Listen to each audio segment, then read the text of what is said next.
आओ, हम रोक नहीं सकते। तारा वहां से चली गई। हरिश्चंद्र ने घड़ा उठाने की कोशिश की, प्रेमी भक्त भुजाओं में बल नहीं था, धड़ाम सानी पृथ्वी पर गिर पड़े, घड़ा टूट गया, रीते हाथ हो गए। आज हरिश्चंद्र फूट फूट के रोदन करने लगे, आज ना जाने मेरा मालिक मुझे घर से ना निकाल दे, पर होनी बड़ी प्रबल होती है मेरे प्रेमी भक्तों। विधाता ने जो लिख दिया है उसे कोई मिटा नहीं सकता है मेरे प्रेमी भक्तों। आज हरिश्चंद्र खाली हाथों से आए। सुपच ने जवाब दिया, हरिया वो घड़ा कहाँ है? जवाब दिया, धोखे से वो घड़ा टूट गया। सुपच कहने लगा, इसका मतलब तुम्हें अपनी पत्नी की याद आ रही है, अपने पुत्र की याद आई है, तो तुम चले जाओ। जवाब दिया, नहीं मालिक, धोखे से छूट गया, वो टूट गया, अब ऐसा कभी नहीं होगा। हरि सुपच ने कहा, आज से तुम ये काम नहीं करोगे, आज से मैं तुम्हें दूसरा काम दे रहा हूं। एक हाथ में लाठी दी, काली काली कंबल दे दिया। जवाब दिया, जो मेरा मरघट है ना, इस मरघट में कोई मुर्दा जलने के लिए आए तो कर कफन लेना है और तुम्हारा कोई काम नहीं है। आज हरिश्चंद्र ने हाथ जोड़े, जवाब दिया, श्रीमन जैसी आपकी आज्ञा। कहां चक्रवर्ती सम्राट जो अवध में लाखों इशारे पर काम करते थे, आज एक सुपच के मरघट की रखवाली करने के लिए चली गई। आज मरघट में हरिश्चंद्र जो भी मुर्दा जलने आता है, कर कफन लेते हैं, अंतिम क्रिया होती है। मेरे प्रेमी भक्तों, इधर सुबह का ब्रह्म मुहूर्त में ब्राह्मण देव ने कहा, तारा हमारी पूजा का समय हो रहा है, अपने छोटे पुत्र रोहितास से कह दो कि थोड़े बगीचे से पुष्प ले आए। तारा ने कहा, ठीक है महाराज। अपने पुत्र रोहितास को बुलाया, जाओ बगीचे से थोड़े पुष्प ले आओ। आज मेरे प्रेमी भक्तों, रोहितास ने माता के चरणों में प्रणाम किया और जवाब दिया, माँ ठीक है मैं जा रहा हूँ। और छोटा सा बालक बगिया में चला, पर विश्वामित्र को चैन नहीं पड़ा। विश्वामित्र नाग बन गए और वही बगिया में सुंदर फूल खिला था, उसी फूल में जाकर के छुप के बैठ गए। जैसे बगिया में अंदर प्रवेश किया है छोटे बालक ने, जैसे उस पुष्पों पे नजर पड़ी है, विचार किया कितना सुंदर बगीचा है, ये पुष्प यदि हम अपने ब्राह्मण के यहाँ ले जाऊंगा तो शायद मुझे बहुत आशीर्वाद प्रदान होगा। और जैसे ही उसी फूल पर हाथ चलाया, उसी विश्वामित्र ने उसी अंगुली में काट लिया। अंगुली में काटा है, हाँ मैया, हाँ मैया, हाँ मैया कह के धड़ाम सानी पृथ्वी पर गिर पड़ा, फूल झोली से बिखर गए। आवाज देने लगा, मैया मेरी रक्षा करो।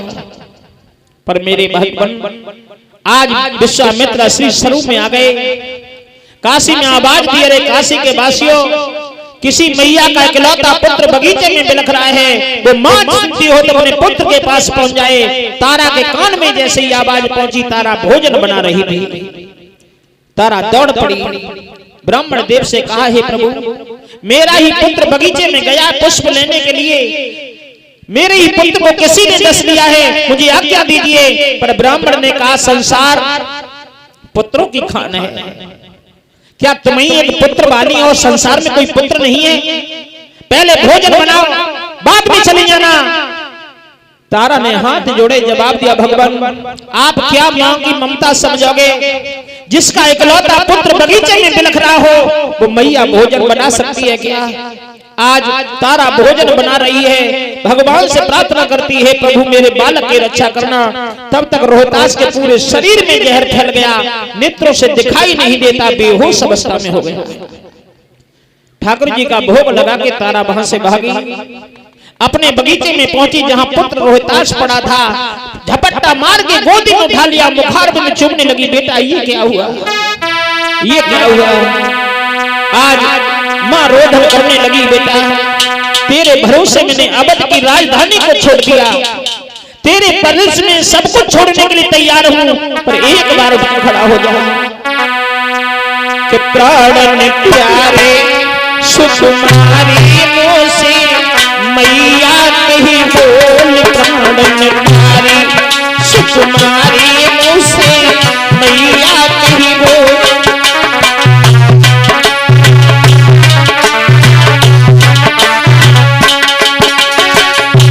मोसे मैया कहीं बोल,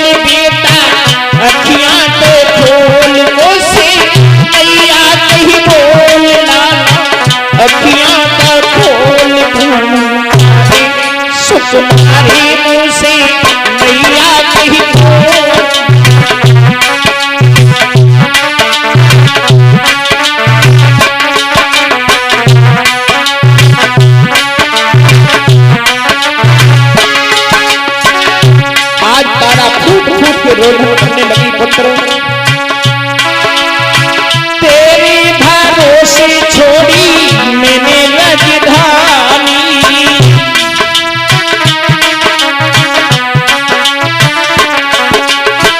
तेरे भरोसे छोड़ी मैंने राजधानी, कहाँ गयो मेरो कुंवरी हजारी,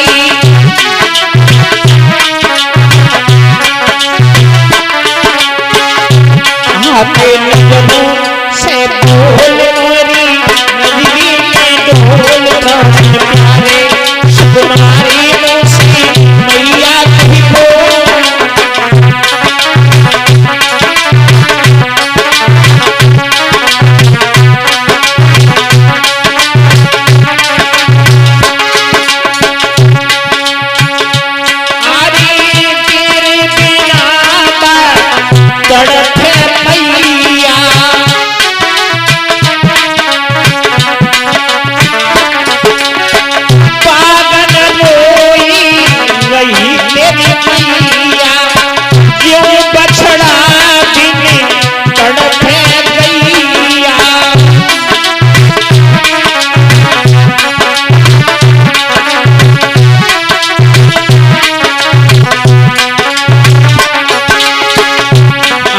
सूरज दिखा जा मेरी गोदी में ढोल प्राण प्यारे, सुकुमारी मुझसे मैया की बोल,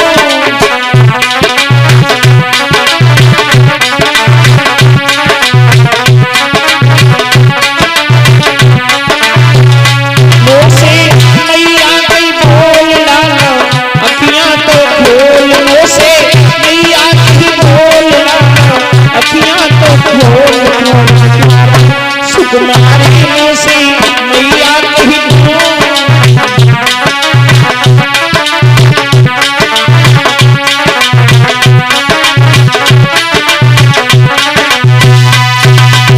आज मैया बगीचे में बिलक रही है, पुत्र को कभी गोद में उठा के चिपका लेती है, कभी अंचल से छुपाती है।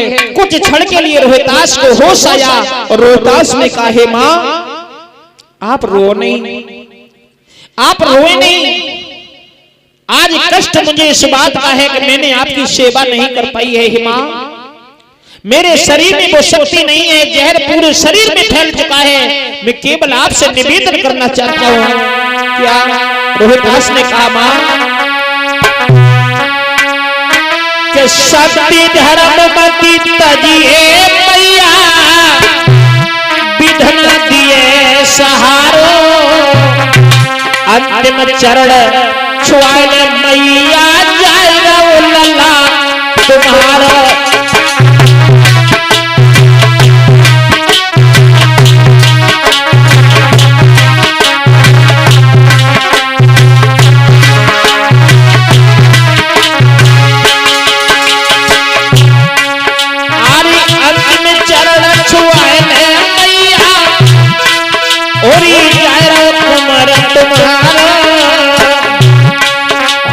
सत्य धर्म मत तजना मैया, विधना दिए सहारा,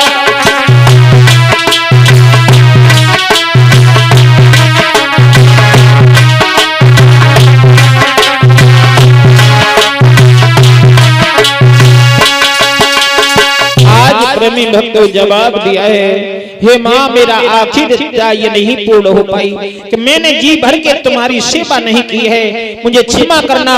इतने कह के रोहितास सदा सदा के लिए सो गया। मैया पछाड़ खा के उसी मदन में गिर पड़ी है, रोदन करने लगी, ये क्या हुआ? फूल जैसा बगीचा खिला हुआ था, मेरे बगीचा को उजाड़ दिया। आज विश्वामित्र आवाज देने लगे, तारा रोधन करने से कुछ नहीं होगा, जिसने जन्म लिया है उसे एक न एक दिन जाना होता है। अपने पुत्र की मिट्टी बिगड़ जाएगी, इस पुत्र को मरघट में ले जाओ, अंतिम संस्कार करो।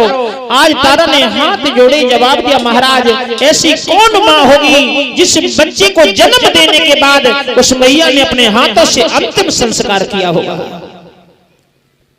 आज विश्वामित्र ने कहा अंतिम संस्कार तो करना होगा।